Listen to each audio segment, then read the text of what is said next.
You're watching Rurouni K95's anime review on the anime series Miss Kobayashi's Dragon Maid. Hi Ruronis, this is your pal, Rurouni K95 here. So today I decided to do a new anime review. Which is the anime series Miss Kobayashi's Dragon Maid. Following a hangover, office worker Kobayashi was approached by a dragon named Toru who states that she had saved her life the previous night and offered her to let her live with her as a maid. While initially reluctant to do so, Kobayashi decides to let Toru stay with her after she helps to get her work on time, though quickly finds Toru lacks experience as a maid. As Kobayashi goes to work the next day, Toru stays to watch her over her apartment, defending it from two burglars. Later, Toru becomes jealous of Kobayashi's co-worker Makoto Takiya, only to finding he is nothing more than a drinking buddy and a fellow maid otaku. Afterwards, Toru uses her magic to blast the clouds, blocking the sun so the laundry will dry faster, attracting the attention of another small dragon. Kobayashi goes with Toru into the shopping district, finding she is quite friendly with the people there. After shopping a pickpocket with the extreme force later, Kobayashi is approached by Toru's friend from the dragon world, Kana Kamui, because Kana Kamui is the only dragon and from the dragon world has an attitude problem, who is exiled for bullying pranks. As Kana lacks the magic needed to return home, Kobayashi offers her to let her stay with her as well. Finding Toru and Kana's level of playing around is too a bit extreme, Kobayashi teaches them how to have fun on the human scale while Kobayashi is at work. Toru attempts to teach Kana what she knows about the human world, explaining how she wants to repay her debt to Kobayashi. Realizing there is not enough room for herself and two dragons, Kobayashi decides to buy a larger apartment with a separate bedroom for Toru and Kana. Bothered by the loud noises from her new neighbors during a hangover, Kobayashi sends Toru to try and get them to be more quiet, ultimately coming up with a more peaceful solution herself. Later, Kobayashi holds a party at her apartment, with Toru inviting her fellow dragons, the cynical Fafnir, and the well-known endowed Quetzalcoatl, known as Lukawa for short. Noticing Kana staring longingly at passing students, Kobayashi and Toru make an arrangements for her to go to school, going with her to buy some supplies on her first day of school. Kana manages to make some friends, including classmate Riko Saikawa, while also receiving a keychain from Kobayashi. Later, Riko impulsively challenges some park-hogging delinquents to a game of dodgeball, prompting Toru and the other dragons to join her team. After wiping the floor with the other team, the dragons decided to go against each other in a no-holds-barred battlefield. Using her perception blocking magic, Toru sneaks into Kobayashi's office. How she does her job, taking vengeance against a pushy chief when he keeps forcing Kobayashi to do his work for him.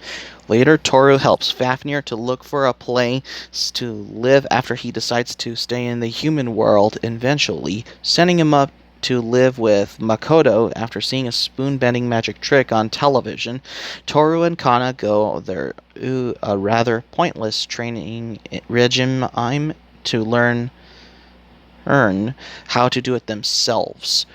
Riko invites Kana, Toru, and Kobayashi to her house to meet her maid's fanatic sister, Georgie, while the others talk about maids. Kana and Riko get awfully close while playing games together. Later, Lukua informs the others that she is now living with a young mage named Shota Magatsuchi, which Shota is the annoying one. After she showed up during a demon summoning ritual, she brings Kobayashi and Toru to Shota's house and try to improve that she isn't actually a demon, but her attempts to prove herself worthy of staying fail to convince him otherwise. Meanwhile, Fafnir gets used to living with Makoto as they spend most of their time playing games together. Kobayashi and the others take a trip to the beach while Toru asks Kobayashi about her family while worrying about her own. Later, as Kobayashi and Toru are called over to help Makoto sell his doujinshi and at Comiket, they discover that many of the cosplayers are attending the event are magical creatures from Toru's world, using the opportunity of being surrounded by the cosplayers to enjoy bringing in their real forms without attracting unwanted attention. So, Kobayashi and Toru challenge each other to a cook-off to decide who will make a lunchbox for Kana's field trip. Well, with Toru ultimately getting disqualified for using an otherworldly fruit for dessert. Later that night, Toru's rival from opposing faction, Elma, comes to try to force Toru to return home, but Toru puts an abrupt end to their battle. Unable to return to her world, Elma begins working under Kobayashi at her company, prompting some jealousy from Toru. Kana becomes downhearted when Kobayashi mentions she can't attend her school sports festival due to work. Upon noticing Kana hold her back, her selfishness after seeing how hard she works, I suppose.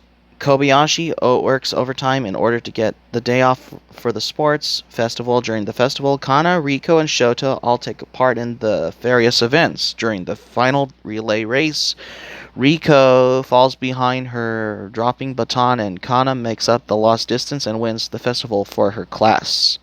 In the run-up to Christmas, Toru is asked by one of the shopping district's retailers to put on a Christmas show for the elderly. After he injures himself, following Riko's suggestion, Toru and the others decide to put on a play of Hans Christian Andersen's The Little Match Girl, with Kana cast in the leading role.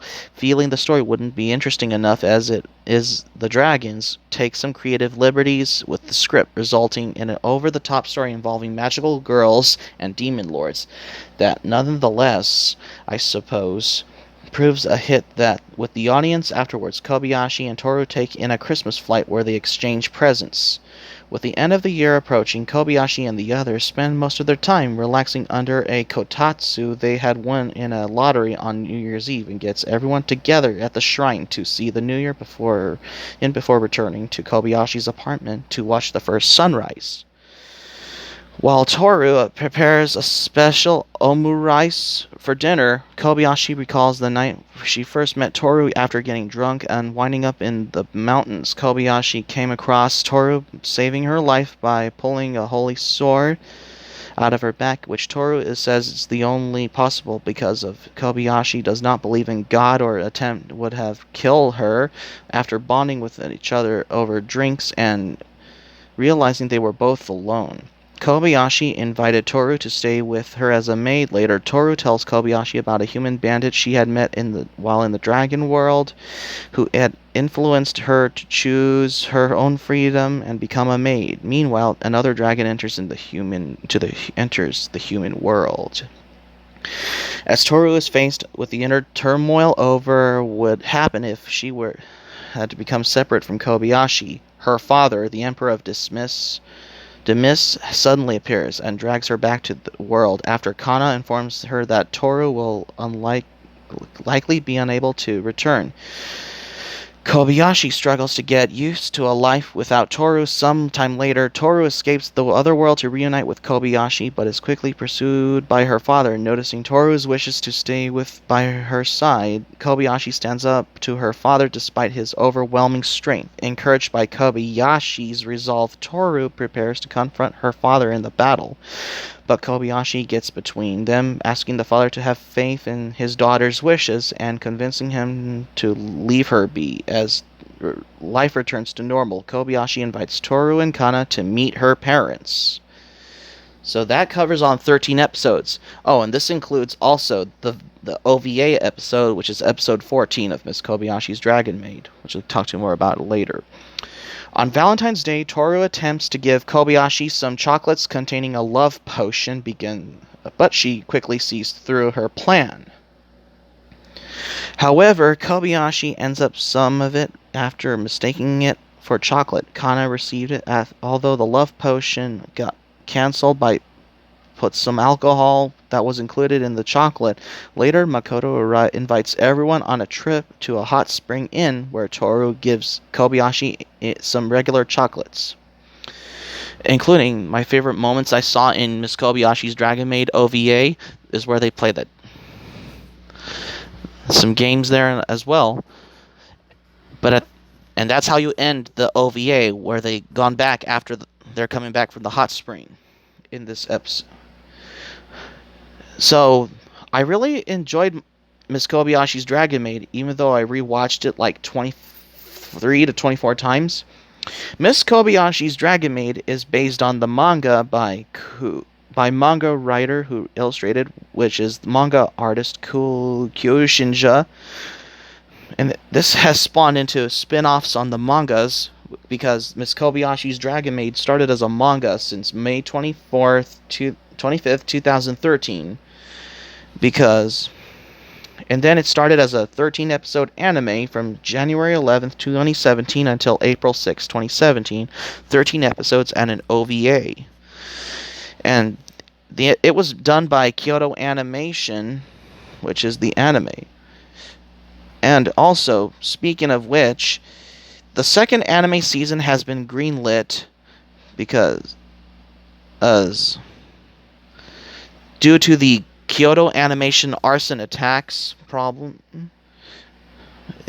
Even though Miss Kobayashi's Dragon Maid only has 13 episodes and an OVA, which is the Valentine's one, a second season was announced with the release of the 8th manga volume in early 2018, but its status is unknown. Following the death of Yasuhiro Takimoto in the Kyoto Animation arson attack, and Miss Kobayashi's Dragon Maid was released on DVD and Blu-ray by Funimation, but as how it came released on home video by Funimation, which is English dub version from February 1st, 2017, as well as with the Japanese dub in it. So that's going to be it for my anime review on Miss Kobayashi's Dragon Maid. Thank you for watching, but before we go, here's my quick thoughts about it. Miss Kobayashi's Dragon Maid had manga spin-offs including Miss Kobayashi's Dragon Maid Kana's Daily Life and Elma's Office Lady Diary, because there are only a couple of manga spin-offs as well, because the manga was published under 7 Seas Entertainment, and as well as the anime series only has 13 episodes and the OVA. And I did own Miss Kobayashi's Dragon Maid complete series on DVD and Blu-ray from Funimation in my retrospect, because it's made by Kyoto Animation. That's why. Hope subscribe for content at Anime Plan, link in the description down below. Share this video on your Twitter and Facebook. If you have Twitter and Facebook account, be sure to give this anime review video a thumbs up by clicking the like button. Be sure to subscribe to my channel. Feel free to join my channel, RuRoniK95. Please leave a comment on this video. What are your thoughts on this, with the whole mentioning about Kyoto Animation arson attacks thing in this review? Be sure to click on my notifications bell button. Check out my other videos that I upload recently as well. Like, subscribe, favorite, comment, share social media pages on Facebook, Twitter, etc. Be sure to subscribe to RuRoniK95. Feel free to join my channel. Click on my notifications bell button. Check out my other videos as well. If you like this video, please give this video a like on a thumbs up on this video down below.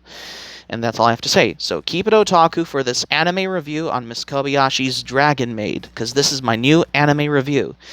This is RuRoniK95 saying thank you for watching my anime review. I'm glad you liked it. I hope you enjoy it. Hope to see you soon and have a great day. This is RuRoniK95 signing off, and thank you for watching my anime review on Miss Kobayashi's Dragon Maid.